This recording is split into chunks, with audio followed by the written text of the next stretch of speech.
আসসালামু আলাইকুম। হাসান খালেদ, সভাপতি বাংলাদেশ তৃণমূল পার্টি, আপনাদের সাথে।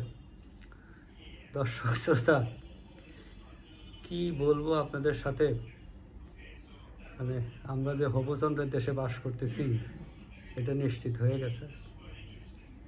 আচ্ছা ধরেন, আমি যদি এভাবে বলি যে গণ দাবির মুখে জনগণের কাছে নথি স্বীকার করে এই সরকার জ্বালানি মূল্য বৃদ্ধি করেছে,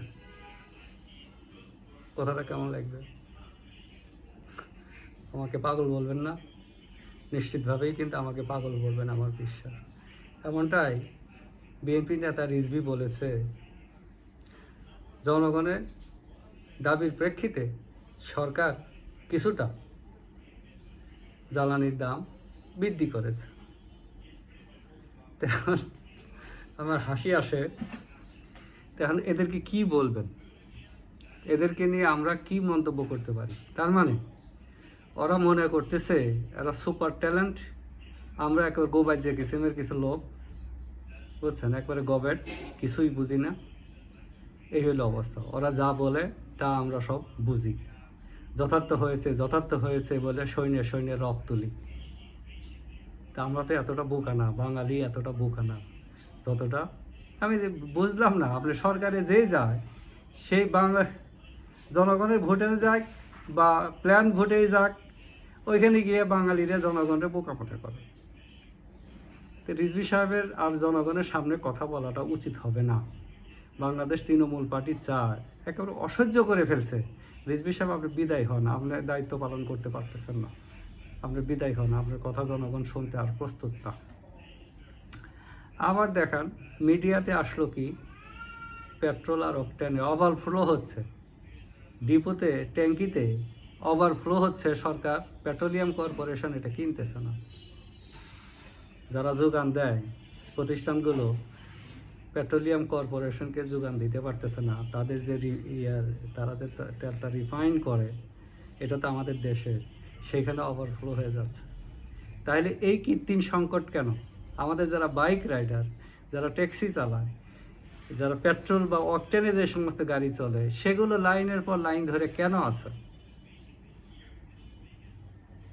এটা আমাদের মনে প্রশ্ন জাগে। এইখানে কোনো একটা ইঞ্জিনিয়ারিং হচ্ছে, চর্যবৃত্তি হচ্ছে এইখানে, মানে একটা চুরির প্রক্রিয়া শুরু হয়েছে। এত তেল, তারপরে আমি দাম বাড়ালাম কেন? তেলের দাম বাড়ানো মানে কি সব কিছুতে দাম বেড়ে যাবে? মানে এই দুর্ভোগকে কেন্দ্র করে বিশাল একটা টাকা এই সরকার হাতায় নেবে, সরকারের লোকজন হাতায় নেবে। এদের খাসলত বদলায় নেই। তারপরে দেখেন আবার আরেকটা খবর দেখলাম, একজন নাকি কার্টুন আঁকাইছিল, এই কার্টুন আঁকানোর কারণে, এক নেতার কার্টুন আঁকানোর কারণে তাকেও গ্রেফতার করা হয়েছে।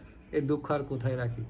এই যে বাংলাদেশ তৃণমূল পার্টি প্রত্যেক দিন বলে, প্রত্যেক দিন আমি যখন এই ভিডিও বলি, আপনাদের হয়তো মনে আছে যে এই গ্রেফতার বন্ধ করো, আর গ্রেফতার চাই না আমরা, গ্রেফতার করলে রাষ্ট্রের খরচ হয়, কাজে গ্রেফতার বন্ধ করো। এই যে কার্টুনটা আঁকাইছে, এখন কেউ যদি আমার কার্টুন, আমি একটা পলিটিক্যাল লোক, আমার কার্টুন যদি কেউ আঁকায়, আমাকে দেখতে হবে সেটা, যে ওইখানে সেটা কি মিন করতেছে। তার মানে ওই কর্মটা আমি করছি। আমি যদি লাফঝাপ পারি, কেউ যদি বানরের মুখে আমার মুখটা বসায় দেয়, তাহলে কি ওটা যথার্থ হবে না? আমি তো লাফঝাপ পারতেছি, কারণ অনেকেই লাফঝাপ পারতেছে, এদিকে যাচ্ছে, মন্ত্রণালয়ের কাজ পেলে লাভ বাড়তেছে। ওরা যদি বানর বানায় বসায় রাখে, তাহলে কি? ওইটা হলো যথার্থ মূল্যায়ন। ওই মূল্যায়ন থেকে শিক্ষা নিতে হবে, নো গ্রেফতার। ওই মূল্যায়ন থেকে শিক্ষা নিতে হবে। যদি শিক্ষা না নিতে পারি, তাহলে আমাদের দেশে নাগরিক অধিকার নাই, গণতন্ত্র নাই, আইনের শাসন নাই। কাজেই দলের ভিতরে একটা মনিটরিং সেল করা দরকার, কে কাকে গ্রেফতার করতেছে, এগুলো মনিটরিং করা দরকার। আর যে পুলিশ হুটহাট করে গ্রেফতার করতেছে, তার গ্রাউন্ড কি, সেটার ব্যাখ্যা সরকার চাইতে পারে। নচেত এই ধারা কিন্তু অব্যাহত চলবে এবং দেশের ক্ষতি হবে, মানুষ ক্ষিপ্ত হয়ে যাবে। এমনি দেশের দুর্ভিক্ষের একটা সম্ভাবনা দেখা যাচ্ছে এই জ্বালানিকে কেন্দ্র করে। আর শিল্প প্রতিষ্ঠান তো আমাদের বন্ধই হয়ে আছে বিভিন্ন কারণে।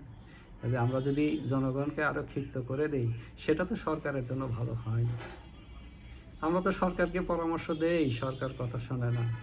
এখন কি করবেন, জ্বালানি তেলের ওইখানে পেট্রোল অকটেন ওভারফ্লো হচ্ছে, এইখানে আমাদের কনজিউমাররা আমরা এটা পাচ্ছি না।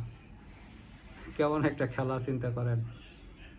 আবার এখনও গ্রেফতার, এই যে হয়রানি, এটা এখনও রয়ে গেছে। আবার সবচেয়ে হাস্যকর ব্যাপারটা হইলো আপনার তে জনগণের দাবির মুখে সরকার কিছু বাড়াইছে, মানে সরকার বাড়াইতেই চায় না, সরকার বাড়াইতেই চায় না, জনগণ অসন্তুষ্ট হবে তাই। এটা জনগণ না, জনগণ বোঝে, ওইটা সিন্ডিকেট করেছে, সিন্ডিকেট, এটা বুঝতে হবে। প্রিয় দর্শক শ্রোতা, আপনারা এটা একটু অ্যানালাইসিস করেন, ওই সিন্ডিকেটের চাপে ওরা এই কাজ করেছে, এটাই মনের ভুলে বলে ফেলছে। তো তৃণমূল পার্টি চায় সরকার, কম বয়সী সরকার একটু ভালোভাবে চলুক, আমরা তাদেরকে সাপোর্ট দিতে চাই, জনগণের কল্যাণে কাজ করুক, যে যেখানে থাকি সুস্থ থাকি, নিরাপদ থাকি। ধন্যবাদ সবাইকে।